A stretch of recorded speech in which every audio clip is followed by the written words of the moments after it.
कई सदियों पहले का समय था जब शाम, सीरिया और उसके आसपास के पहाड़ी इलाकों में एक कौम बसती थी जिसे बनी इसराइल कहा जाता था। ये लोग अल्लाह ताला की दी हुई नेमतों में पले बढ़े थे। फलदार बाग, साफ पानी, मजबूत किले और सुरक्षित घर। लेकिन जमाने के साथ इनकी दिलों में गफलत आ गई। इन्होंने अल्लाह को छोड़कर बाल नाम के एक झूठे देवता की पूजा शुरू कर दी और उसके बड़े बड़े बुत बनाकर उसी के आगे झुकने लगे। अल्लाह ताला ने अपनी रहमत से उन्हें गुमराही से निकालने के लिए एक नेक, सच्चे और हिम्मती नबी को भेजा, हजरत इलियास अलैहिस्सलाम।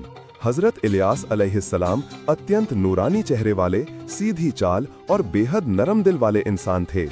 वो अपनी कौम के पास दया और सच्चाई के साथ पहुंचे। उन्होंने लोगों को बुलाकर कहा, ऐ मेरी कौम, क्या तुम अकल नहीं रखते? एक ऐसे बुत को पूजते हो जो खुद को भी फायदा नहीं पहुंचा सकता।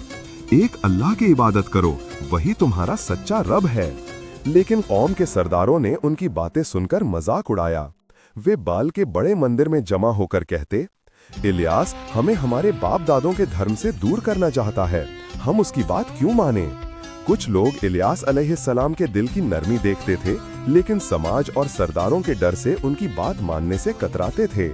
जब कौम ने बार बार इनकार किया और जुल्म बढ़ा, तो अल्लाह ताला ने अपनी नीयत पूरी करने हेतु एक नबी की दुआ को कबूल किया।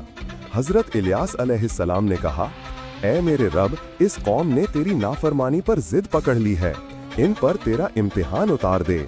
और फिर अचानक आसमान सूख गया, न बारिश न बादल। जमीन फट गई, नदियां सूख गईं, फसलें जलकर राख हो गईं। बच्चे भूख से रोते और बड़े बूढ़े बेबस हो जाते। कौम पर सख्त कहत पड़ गया। ये हाल 3 साल तक चलता रहा। उनके देवता बाल का कोई जवाब न मिला, कोई मदद न पहुंची। अब कौम को एहसास हुआ कि इलियास अलैहिस्सलाम ही सच्चे हैं और जिसे वे पूछते थे वो एक बेजान मूर्ति थी। एक दिन कौम के बुजुर्ग इलिया के पास रोते हुए आए और बोले, ऐ इलियास, हमें माफ कर दो, हमने सच्चाई को ठुकराया, झूठे देवताओं के पीछे भागे। अपने रब से कहो कि हम पर रहमत बरसा दे। हजरत इलियास अलैहिस्सलाम का दिल दयालु था।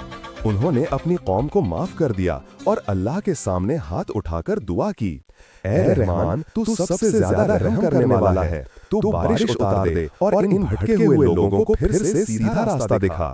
अल्लाह ताला ने उनकी दुआ कबूल की। आसमान पर बादल छा गए, बिजली चमकी और बरसात होने लगी। सूखी धरती फिर से हरी भरी हो गई।